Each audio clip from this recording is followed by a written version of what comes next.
Companies that exploit workers have no place in Chicago. No place. And that's why we're here today. The calls are growing for the Illinois Port Authority to terminate its lease with QSL. I told the board last month that you're going to need more chairs. Well, I hope they got more chairs. We asked more of our friends to come this time. And they're here to stand up for workers and ensure that public facilities like the port are operated by responsible, law-abiding employees. And by the way, it's not lost on me that we're down here in the 10th Ward of the city of Chicago. When workers in our communities all across this city are already dealing with heightened anxiety and pressure because of what is happening in our city, this is a no-brainer. Have the backs of the workers. I'd like to bring up first Devon Taylor, a QSL America worker. Devon, where you at?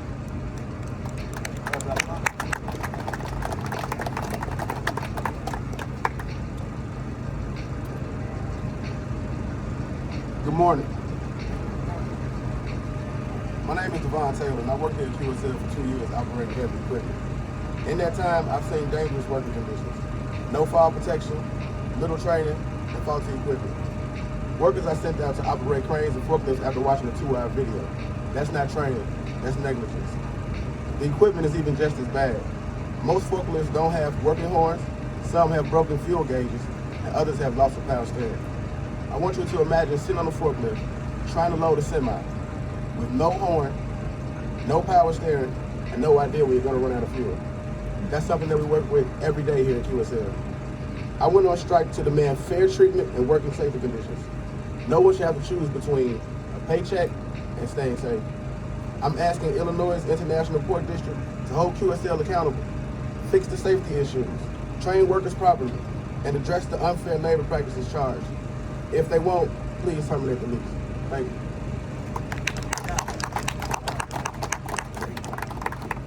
Thanks, Devon. I mean, you're hearing it right from the source. The people that do the hard work every day here at QSL. Next up, I'd like to bring up another QSL worker, Leonardo Lopez. Leonardo, where you at, man?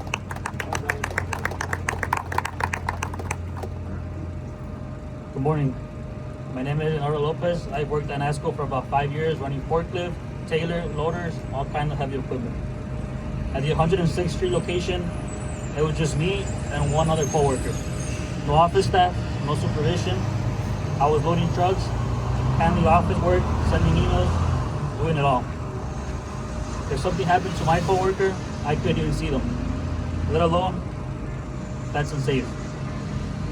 Training, there basically isn't any. QSL and ASCO's version of training is learn as you go. I had to teach myself and my coworker how to use a crane. When we report broken equipment or dangerous situations, management tells us to keep going, but forbid us from taking any pictures to prove it. It's clear that ASCO only cares about protecting the product than protecting the people doing the work. I went on strike because I want fair treatment and a safe place to work. No one should have to worry that the person next to them or themselves could get hurt just for showing up. I'm asking the Illinois International Port District to step up and hold NASCOs accountable.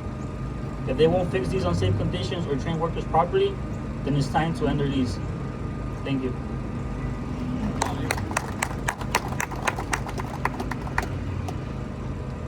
I think everybody here, especially the folks at the Port Authority, need to listen and pay attention. Devon and Leo, this is Chicago. Look at these guys. These are Chicagoans.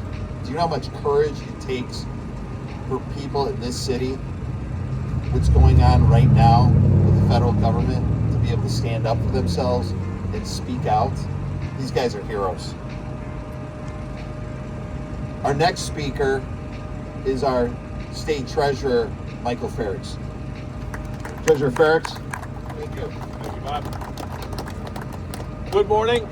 My name is Michael Frerichs. I'm the Illinois State Treasurer, and I stand here with these workers at the Illinois International Port Authority. QSL America is a key operator at this port, and they are putting workers' lives at risk. This cannot stand. This port is too important for our state's economy. This inland port connects barges, rail, and trucking to move freight imported in the United States and exported elsewhere. The port contributes more than $700 million annually to our economy. QSL workers, you heard, use heavy equipment in unpredictable, hazardous conditions to accomplish dangerous tasks. QSL dock workers report unsafe machinery, inadequate training, and a culture of intimidation that discourages raising safety concerns. These dock workers want to do a good job in a safe environment. They want to go home to their families in one piece. When their safety gear malfunctions, when near misses mean a loss of life, they want to address their concerns quickly and professionally. Workers at QSL report their attempts to ensure that they work in a safe place are blatantly ignored. Making the workplace safer, ensuring greater productivity, and working efficiently should not be fireable offenses. But that is what has happened. They have spoken up, they have been fired. Since May, for almost 150 days, workers at QSL America have been striking for better workplace safety. The question is fairly simple. Do you treat workers like humans with inherent value, who understandably want to come home from a day's work in one piece? Or do you take the side of a company that disregards their calls for a safe workplace? Dock work is dangerous work. When workplace safety is ignored, people die or they go missing. At the state level, in the Treasurer's office, when we see companies acting this way, we call them out. When people's lives are at risk because of unsafe working environments, productivity will slow down, which means less revenue for the state and for the city. We can't let what's happening at QSL continue to happen. The Illinois Port District must hold QSL America accountable, and if canceling their lease is the way to do that, then they should take a long, hard look at this. More than 2/3 of the Chicago City Council and more than 45 state lawmakers agree that immediate intervention is needed. It's time to act, board members. Let's work together to keep everyone safe.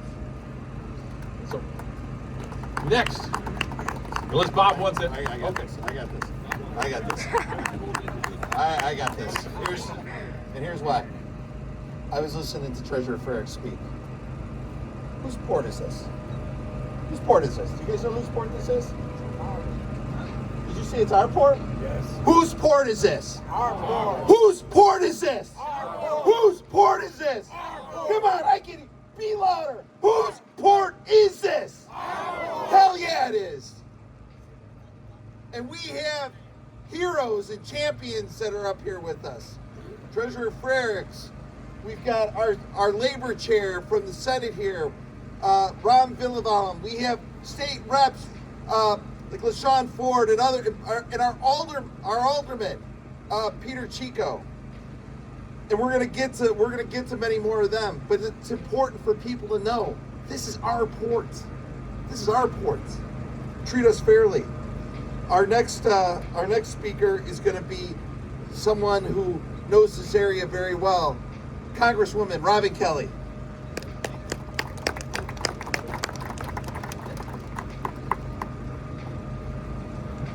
Thanks, Bob. I'm honored to stand with the hardworking members of the International Union of Operating Engineers Local 150, who have been on strike, as you know, since May.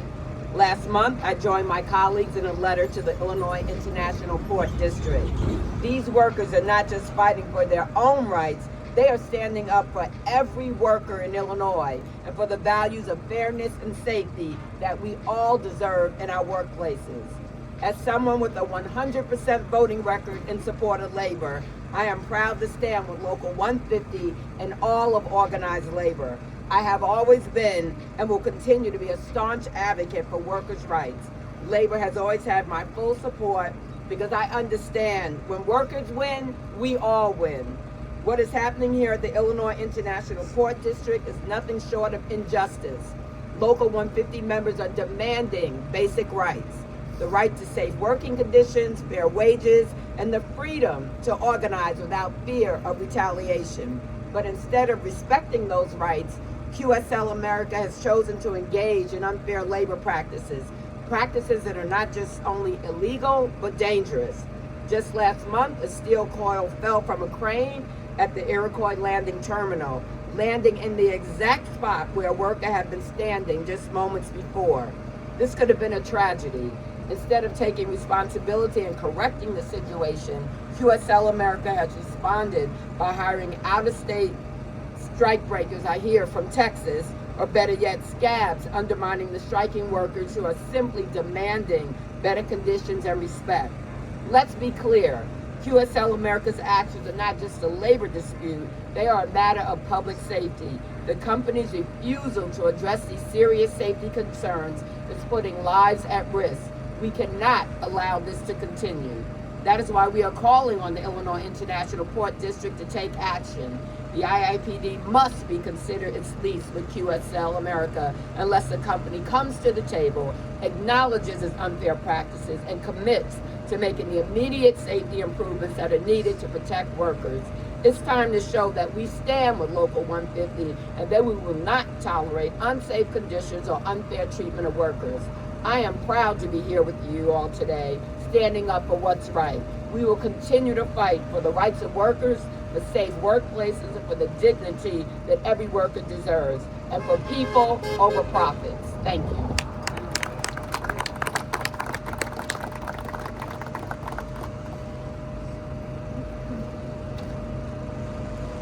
I'd also like to acknowledge a couple other elected officials that are here, some of which will be providing comment inside. Someone who's been fighting for her community under great duress, State Senator Karina and our labor chair, our workforce chair in the city of Chicago, Alderman Mike Rodriguez. And the next person who's actually going to be our next speaker is our Cook County Clerk, and Monica Gordon, a very good friend of mine. Come on, Monica, where you at? Get up here. Thanks, Bob. Hello, everyone. My name is Monica Gordon. I'm proud to stand here this morning as the Cook County Clerk in full support of the workers at the International Port District who are striking to protest unsafe working conditions and unfair labor practices under the management of QSL America. I joined dozens of elected officials from across Illinois at the state, county, federal, and local levels, raising our collective voice to demand justice for the hardworking men and women of the Port District. These workers deserve nothing less than safe workplaces, fair treatment, and the fundamental rights guaranteed to every member of the labor force.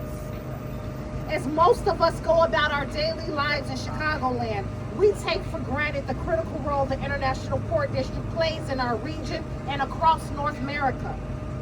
It serves as a major freight hub, integrating water, rail, and highway systems to move essential commodities like grain, steel, lumber, and cement. Without these workers, our supply chains stall, our economy falters, and our communities suffer. There is absolutely no excuse for subjecting these essential workers to unsafe conditions, intimidation, or retaliation. With growing safety concerns and port operations already impacted, it is imperative that the Port District Board act immediately to cancel QSL's lease. We must restore a safe, secure, respectful working environment for the people who keep this port moving. I am proud to stand here today in solidarity with our labor leaders, fellow elected officials, and community advocates who understand that labor rights are human rights. Here in Chicago and Cook County, we believe in the power of organized labor, in the dignity of every worker, and in the strength of our community. We stand together and will not be divided, and we will not stop raising our voices until real, lasting change is achieved. Thank you. So last time I was here, I had the opportunity to talk to some higher ups over here at the Port District, and I told them I was coming in hard at this next meeting. I was bringing the full circus. I was going to have acrobats, fire breathers. I was going to bring the strongman and the lion tamer. We've got Marcus Evans here and Pete Chico. Pete's going to be our next speaker. You figure out which one's the lion tamer, which one's the strongman. Alderman of the 10th Ward, Peter Chico. Thank you, Bob.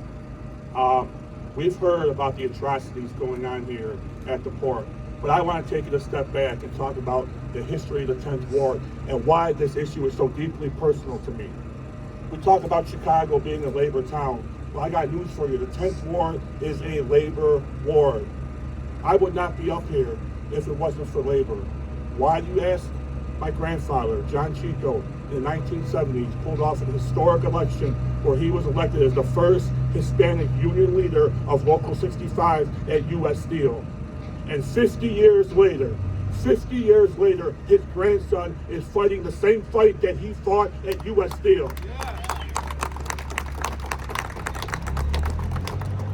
Worker rights, that's what my grandfather fought for.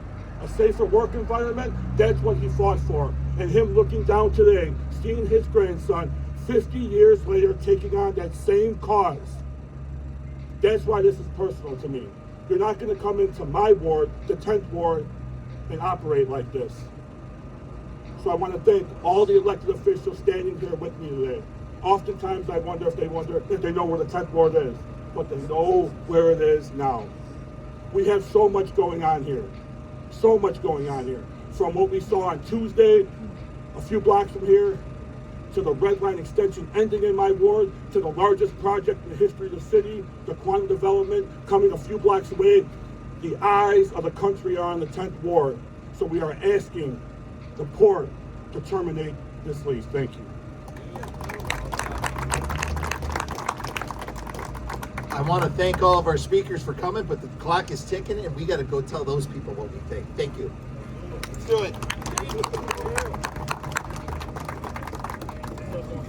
Come on! We're